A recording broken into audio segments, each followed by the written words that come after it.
ang parusa laban sa masamang gawa, hindi isinasagawa agad ng Diyos para bigyan ng tao ng pagkakataong magsisi. Pero kung ayaw natin, wala namang magagawa ang Diyos eh. Ang darating tiyak, pakinggan nyo, sa Sefanias 1:18. Basa.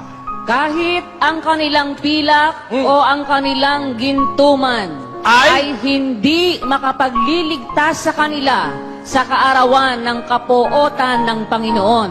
Kundi ang buong lupain ay masusupok sa pamamagitan ng apoy ng kanyang paninibugho, sapagkat wawakasan niya, oo, isang kakilakilabot na wakas nilang lahat na nagsisitahan sa lupain. Nakita nyo?